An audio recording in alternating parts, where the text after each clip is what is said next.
বৃহস্পতিবার হজের খুতবা, শুক্রবার জুমার খুতবা, শনিবার কিসের খুতবা? সামনে ঈদুল আজহার খুতবা। রবিবার যদি বিয়ের খুতবাটাও হয়ে যায় তাহলে কেমন হয় যুব সমাজ? এ সমাজ বিয়েটাকে যতটা কঠিন করছে, জেনাটাকে তার চেয়ে দ্বিগুণ সহজ করে ফেলছে। একটা ছেলে 18 বছর বয়স, 19 বছর বয়স, তার ভিতরে যে আকাঙ্ক্ষা, সে যখন বিয়ে করতে চায় তখন তার বাবা মা বলে আগে নিজের পায়ে দাঁড়াও। তারা বিয়েটাকে অনেক কঠিন করে ফেলছে। আপনি আপনার শহরে ঢুকে দেখেন যে একজন মেয়ে একজন ছেলের হাত ধরে যাচ্ছে, এটাকে তারা জেনা মনে করতেছে না। তারা একটা হারাম সম্পর্কের মধ্যে আছে, এটাকে জেনা মনে করতেছে না।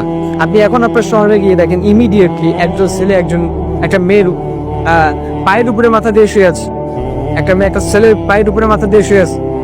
একজন মুরব্বী বয়সী বাবার বয়সী মানুষ সামনে দিয়ে হেঁটে যাচ্ছে, তারপরও তারা সতর্ক হচ্ছে না। ওই মুরব্বীও কিছু বলতে পারতেছে না, কারণ সমাজ এটাকে এভাবেই বুঝিয়ে নিছে। সমাজ এটাকে এভাবেই নিয়ে নিছে, এভাবে তৈরি করে নিছে। এই সমাজ এভাবেই চলতেছে। তারা এটাকে আধুনিকতা মনে করতেছে, স্টাইলিশ মনে করতেছে। কিন্তু আপনি কখন সতর্ক হবেন, কখন আপনি বুঝবেন যেটা আসলে একটা জেনার পর্যায়ে চলে গেছে? শুধু যে একটা গোপনাঙ্গ দ্বারাই জেনা হয় এটা না, আপনার চোখ দ্বারাও জেনা হয়। আল্লাহ তাআলা কোরআনে কারীমের মধ্যে এজন্য বলেন যে চোখটাকে অবনত রাখো, নিচু রাখো চোখটাকে। আপনি কখন বুঝবেন? এজন্য সমাজের মধ্যে বিয়েটাকে সহজ করে দেন, জেনাটাকে কঠিন করে ফেলেন, বিয়েটাকে কঠিন করি।